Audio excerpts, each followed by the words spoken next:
Rays knew they could do two things with the win in New York. Take the three-game series and move to just one back from the Yankees, and the Rays get the break they needed early. Andy Pettitte out with a groin injury, forcing Joe Girardi to start filling holes early.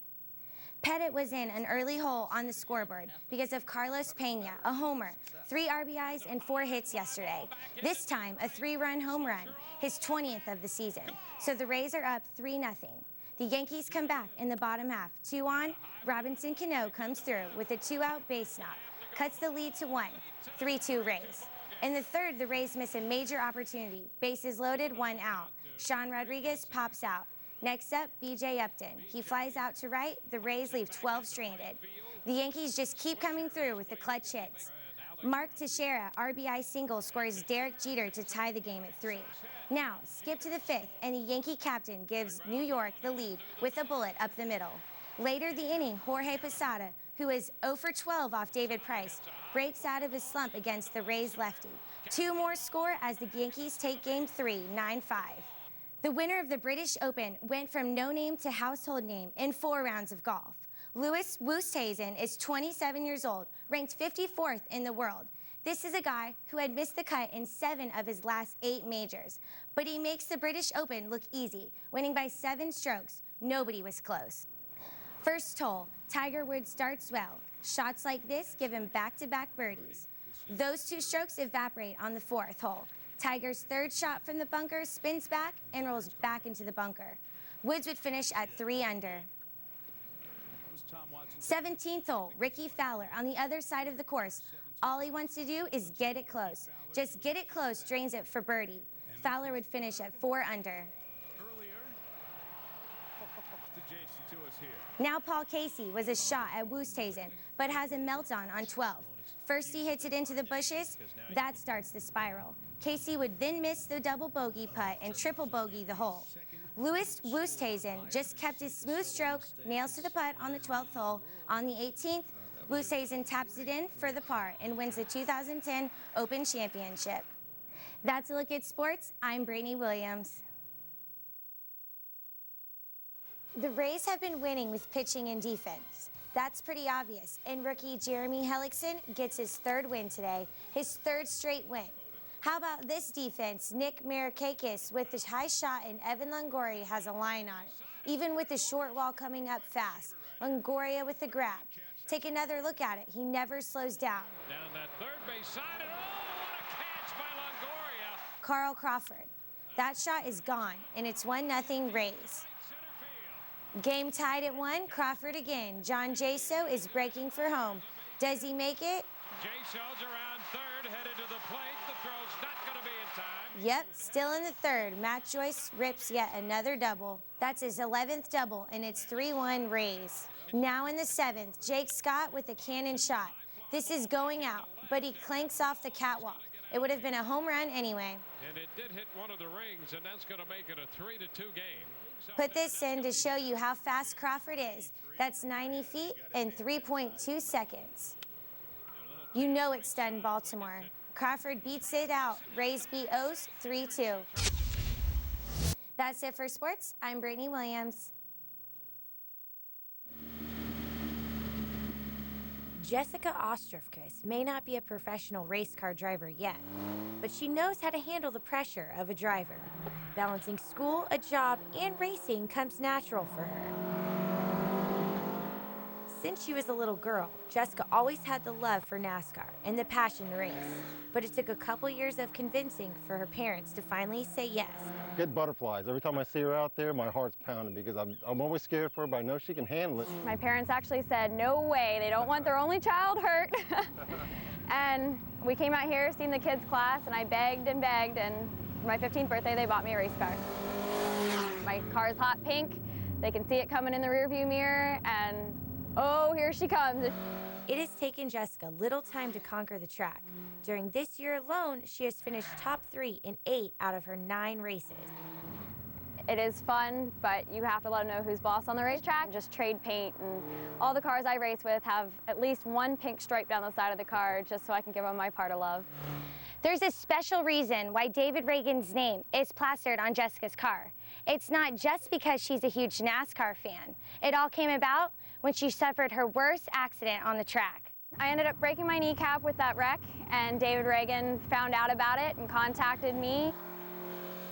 Not only does Jessica use the special knee pads that David Reagan gave her, she uses the advice he gave her in her first race back. First race back in the car, he told me I needed to loosen up the car. I needed to start driving a loose race car. So we came out here, adjusted some air pressures, and went racing that night and finished second. It was really odd for me at first because we even exchanged phone numbers, and he will call me every Saturday before my race just to wish me, good luck, have fun out there, but please be safe. Jessica Ostrowkis is sure she wants to finish school and become a veterinarian, but is unsure where racing will take her. Right now, she is just enjoying the ride. Brittany Williams, Fox 13 Sports.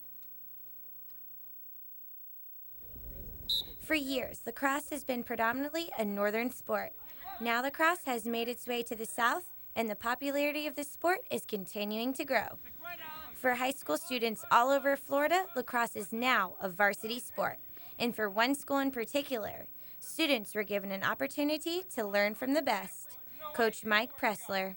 Part of your unsaid role is that you're a missionary of your sport. And for years, we go around the country, do clinics, do camps in places like Dallas, Texas, or Grand Rapids, Michigan, or Braden in Florida.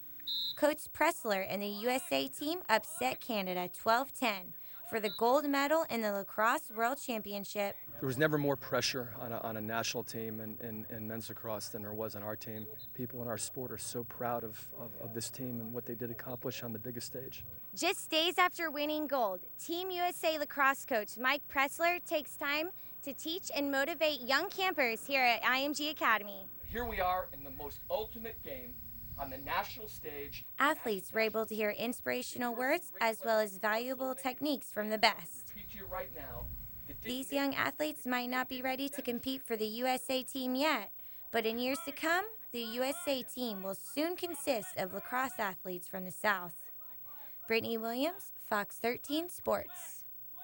In his second year as Bucks quarterback, Josh Freeman has improved physically. But what's more important is he is now unquestionably the leader of this offense. Right now, Vinny Testaverde is enjoying his retirement. He's taking his 37 years of experience and passing it on to the next generation. Come this next season, he'll be adding a new team to his resume, the Jesuit Tigers.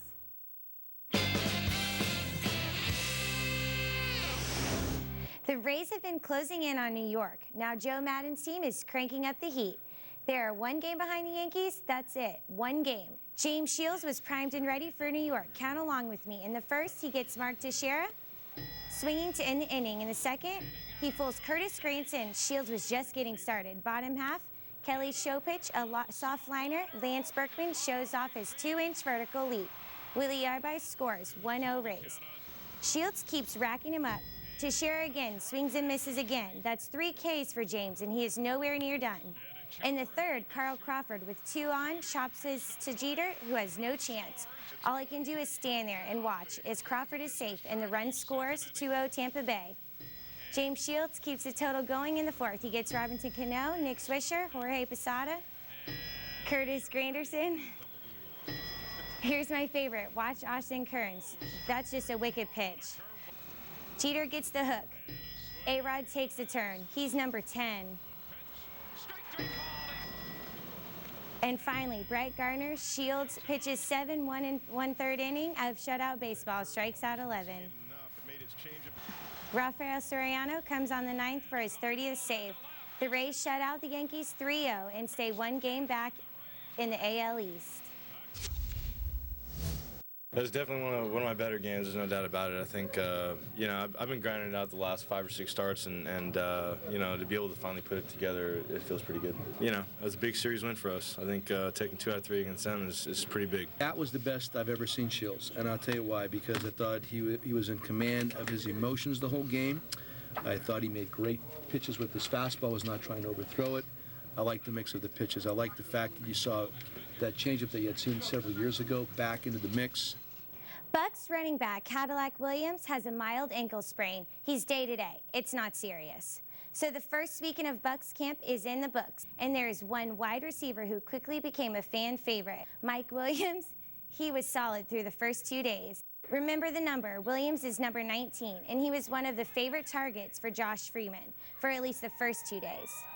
Williams is the rookie from Syracuse, and he caught just about everything thrown his way in the first 3 practices this weekend.